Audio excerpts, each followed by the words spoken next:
नमस्ते। आज की चर्चा एक बेहद संवेदनशील और विचारोत्तेजक विषय पर है।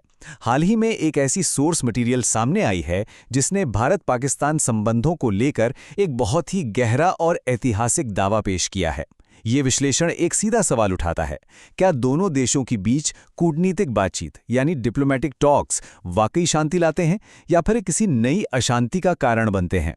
तो चलिए बिना किसी देरी के इस दिलचस्प और तथ्यात्मक चर्चा की शुरुआत करते हैं। इस पूरी चर्चा के केंद्र में एक ही सबसे बड़ा सवाल है, क्या पाकिस्तान के साथ बातचीत होनी चाहिए? हाल ही में ट्रैक टू डिप्लोमेसी यानी अनौपचारिक बातचीत के समर्थन में कुछ आवाजें उठी हैं, लेकिन जिस स्रोत का आज हम विश्लेषण कर रहे हैं ना, वो इस विचार पर एक बड़ा सवालिया निशान लगाती है। इस सोर्स का दावा है कि जब भी शांति वार्ता के प्रयास हुए हैं, नतीजे अक्सर उम्मीद से बिल्कुल उलट रहे हैं। आइए समझते हैं कि आखिर इस बहस की जड़ क्या है। आइए देखते हैं कि सोर्स ने अपना तर्क किस क्रम में पेश किया है। सबसे पहले बातचीत पर वर्तमान बहस, फिर हम देखेंगे इतिहास जहां वार्ता और संघर्ष का जिक्र है। उसके बाद 90 और 2000 का दशक, फिर आधुनिक काल यानी 2015 से 2024 तक का समय, और अंत में इस विश्लेषण का अंतिम निष्कर्ष। तो शुरुआत करते हैं पहले हिस्से से, बातचीत पर वर्तमान बहस। इस पूरी चर्चा को हाल ही में कुछ प्रमुख हस्तियों द्वारा दिए गए बयानों ने जन्म दिया है। सोर्स ने विशेष रूप से आरएसएस के महासचिव दत्तात्रेय होसबोले और पूर्व सेना प्रमुख जनरल नरवणे के बयानों का उल्लेख किया है।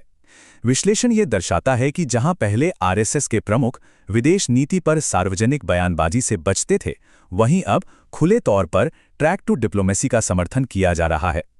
इसी तरह एक पूर्व सैन्य अधिकारी द्वारा रिटायर होते ही इस तरह के नीतिगत विषयों पर बोलना इस सोर्स की नज़र में एक चिंताजनक रुख है। पाकिस्तान से बातचीत का रास्ता पूरी तरह बंद नहीं करना चाहिए, यह वो बयान है जिसकी सोर्स ने कड़ी आलोचना की है। विश्लेषण इस बात को रेखांकित करता है कि जैसे ही यह बयान आया, महबूबा मुफ्ती जैसे नेताओं ने, जिन्हें सोर्स एक अनौपचारिक राजदूत के रूप में संदर्भित करता है, तुरंत इसका स्वागत किया।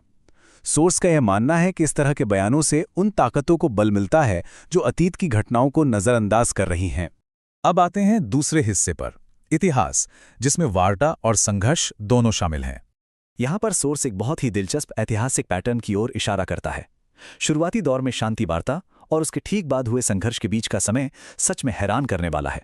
कभी 2 महीने, कभी 11 महीने, तो कभी 8 महीने। विश्लेषण का दावा है कि ये इंटरवल इतने छोटे हैं कि इन्हें महज एक संयोग या कोइंसिडेंस नहीं माना जा सकता।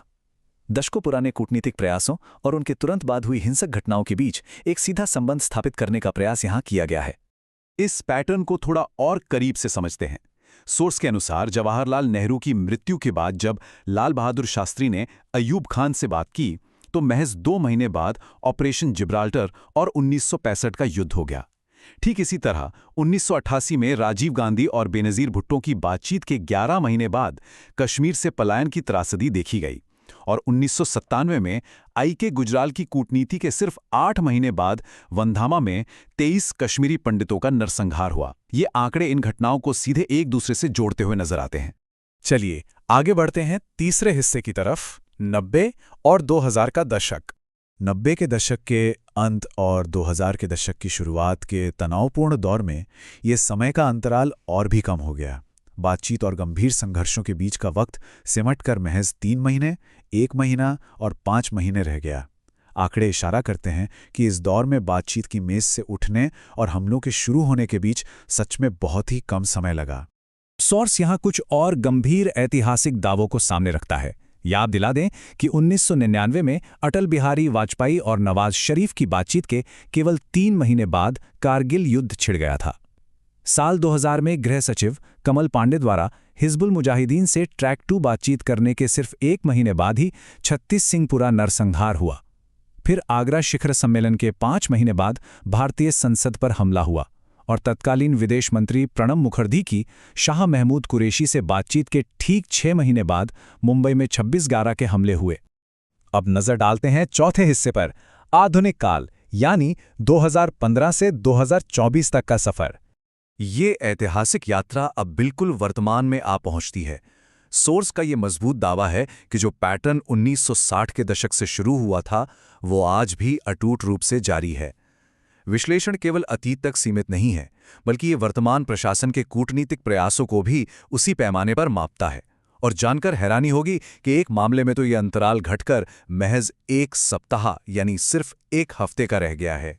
आधुनिक उदाहरणों पर गौर करें तो सोर्स रेखांकित करता है कि 2015 में जब प्रधानमंत्री मोदी ने नवाज शरीफ के यहाँ सरप्राइज विजिट की थी तो ठीक 1 हफ्ते बाद पठानकोट हमला हो गया। 2016 में विदेश मंत्री एस जयशंकर ने एजाज चौधरी से बात की और 5 महीने बाद उरी हमला हुआ। और सबसे हालिया उदाहरण में 2024 में विदेश मंत्री जयशंकर और डिप्टी प्राइम मिनिस्टर इशाक डार के बीच हुई बातचीत के 6 महीने बाद पहलगाम में हमला देखा गया। यह विश्लेषण इन घटनाओं को सीधे जोड़ते हुए डिप्लोमैटिक परिणामों पर एक बड़ा सवाल खड़ा करता है। और अब आते हैं अपने आखिरी हिस्से पर, इस विश्लेषण का अंतिम निष्कर्ष। यहाँ सबसे दिलचस्प और ध्यान देने वाली बात यह है कि सोर्स अपनी पूरी बात को संतुलित किस तरह करता है। एक तरफ विश्लेषण हरियाणा, मुंबई, बंगाल और केरल जैसे राज्यों में आरएसएस द्वारा किए गए असाधारण जमीनी और सामुदायिक कार्यों की भरपूर प्रशंसा करता है, लेकिन वहीं दूसरी तरफ एक बहुत ही सख्त आलोचना भी पेश की गई है कि ऐसे संगठनों को विदेश नीति और ट्रैक 2 कूटनीति जैसे बेहद संवेदनशील मुद्दों पर सार्वजनिक टिप्पणी करने से पूरी तरह बचना चाहिए। तो इस पूरी चर्चा के निष्कर्ष के तौर पर हम एक ऐसे बिंदु पर खड़े हैं जहां इतिहास के पन्ने एक बहुत ही स्पष्ट और असहज करने वाला पैटर्न दिखा रहे हैं। कम से कम इस सोर्स के दावों के अनुसार तो यही लगता है। यह जरूर सोचने पर मजबूर करता है कि यदि शांति वार्ताओं का इतिहास वाकई ऐसा ही रहा है तो भविष्य में ऐसी किसी भी ट्रैक 2 डिप्लोमेसी की असली कीमत क्या हो सकती है। क्या कूटनीति के नाम पर खोले गए रास्ते सच में शांति की ओर ले जाते हैं या किसी नई आफत की ओर। इस विचारोत्तेजक प्रश्न के साथ आज का यह विश्लेषण यहीं समाप्त होता है। सोचने के लिए वाकई बहुत कुछ है ना? हमारे साथ जुड़े रहने के लिए बहुत बहुत धन्यवाद।